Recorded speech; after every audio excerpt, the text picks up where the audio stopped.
Morbid Facts, Part 7. A teen boy injected himself with mercury at least 3 times while trying to turn his bones into metal like Wolverine. He was also intentionally bitten by venomous spiders multiple times so that he could turn into Spider-Man. He spent extended time in the hospital as none of his efforts were successful.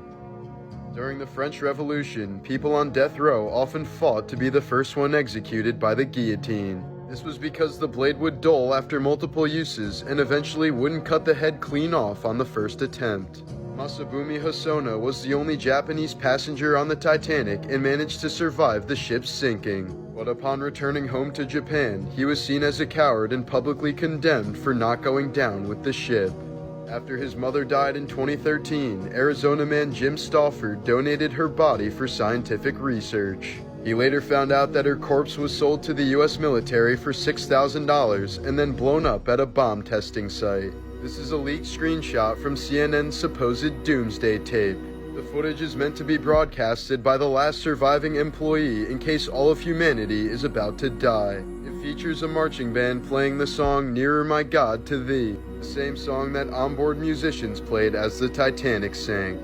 Morbid Facts, Part 8. This photo from 1904 shows a rubber worker from the Belgian Congo staring at the severed hands and feet of his 5-year-old daughter. She was brutally murdered because he failed to meet his quota for the day. When Japan executes criminals by hanging, 3 different buttons on the wall are pressed by 3 different people at the same time. This is so that none of them know who actually did the killing, since only one button is randomly programmed to open the trap door. In 2008, a Brazilian priest strapped 1,000 balloons onto a lawn chair and rode it into the sky as part of a fundraiser. He was able to reach an altitude of 20,000 feet before losing contact with authorities. Over a month later, the lower half of his body was found floating near an oil rig. In 1958 North Carolina, a white girl told her parents that she kissed 2 black boys aged 7 and 9 on the cheeks. The girl's father then arranged a mob to the boys' homes where they threatened to lynch them and their parents. Soon enough, police showed up and proceeded to arrest and severely beat the young boys themselves. Charged with rape, they were confined for 6 days without being able to contact their parents. The boys spent 4 months in prison before finally being pardoned by the governor. It's infamously known as the kissing case of 1958. Morbid Facts, Part 437. In 1989, Canadian hockey player Duncan McPherson completely vanished at an Austrian ski resort. 14 years later, in 2003, his mangled body and snowboard were found in the ice on the mountain, showing severe injuries consistent with machinery impact. Investigators concluded that he was accidentally run over by a snowcat and buried in a small gap, where his body remained hidden for more than a decade until the glacier started to melt. Mississippi man Jimmy Lee Gray was sentenced to death by gas chamber after kidnapping, sexually assaulting, and murdering a 3-year-old girl. When the gas was released, Lee began bashing his head against a metal pole behind the chair. The toxic fumes had failed to kill him quickly, leaving him gasping in agony for nearly 10 minutes. In 2021, zipline instructor Joaquin Romero tragically fell to his death after sacrificing himself for a customer. Realizing the zipline couldn't support both of their weights, he released himself to save the client. Morbid Facts, Part 436. In 2009, 25-year-old chemistry student Vladimir Likonos died after his chewing gum exploded in his mouth. He had a strange habit of dipping his gum in citric acid for extra sourness, but accidentally used an explosive powder from his chemistry experiments that was 4 times stronger than TNT. Likely caused by the reaction with his saliva or chewing pressure, the explosion blew off his jaw and led to his eventual death. According to a 2011 study, children exposed to family violence show the same patterns of brain activity as soldiers exposed to combat. Throughout Chinese history, it was common for parents to castrate their boys as a way to escape poverty. Both the shaft and the nuts would be sliced off with a knife at the same time. These castrated members of society, known as eunuchs, were considered thoroughly pure and therefore qualified as high-ranking civil servants. This disturbing system lasted until 1924, with the last imperial eunuch dying in 1996. Morbid Facts, Part 351. George Wallace was a governor of Alabama who openly supported Jim Crow and segregation. Once his term was over, he helped get his wife elected so that he could subvert his term limit and stay in office.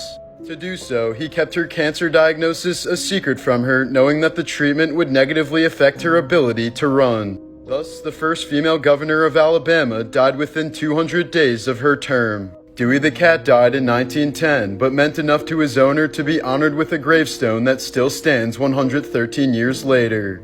It reads, "He was only a cat, but he was human enough to be a great comfort in hours of loneliness and pain." In 1950, herpetologist Kevin Budden caught a deadly taipan snake by hand and hitchhiked to town while holding it. At some point, he lost his grip and was bitten, but managed to bag the snake and made a random truck driver promise to get it to researchers. Kevin succumbed to the venom the next day, but the driver kept his promise, and the snake was used to create the first taipan antivenom in history. Here are some morbid facts about Ozzy Osbourne. In 1982, while wearing his wife Sharon's dress for a photo shoot near the Texas Alamo, Ozzy drunkenly urinated on a memorial erected for those who died in the famous battle. Ozzy was arrested and ended up being banned from the city of San Antonio for a decade. During a concert in January of 1982, Ozzy bit the head off of a bat that was thrown on stage. Ozzy claims he thought it was rubber, but it was actually a real bat that forced him to be treated for rabies. During a horrible drug binge, Ozzy reportedly shot all 17 of his cats with a shotgun and sat under his piano holding a knife until Sharon got home.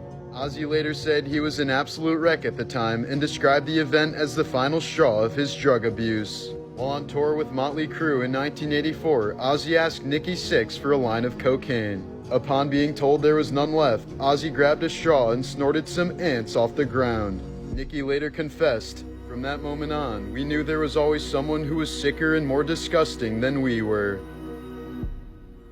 Morbid facts about Ozzy Osbourne, Part 2. One night in 1989, at the height of his drug addiction, Ozzy randomly told his wife Sharon, "We've come to a decision that you have to die." He then lunged at her and began choking her before Sharon managed to press the panic button under the table. And the next thing she knew, Ozzy was gone and the cops had arrived. She was later quoted saying, "I had no idea who sat across from me on the sofa, but it wasn't my husband. He goes to a state where he gets a look in his eyes where his shutters are down, and I couldn't get through to him." Ozzy said he had no recollection of the event, and Sharon dropped all charges. In 2010, Ozzy had his genome sequenced to find out how it was possible for him to still be alive after so many years of abusing his body. Researchers found mutations related to metabolism, addiction, and Ozzy's Neanderthal ancestors. In fact, he carries several 100,000 genetic mutations that had never been seen before by scientists. Meaning if Ozzy wasn't a literal mutant, he likely would have died decades ago.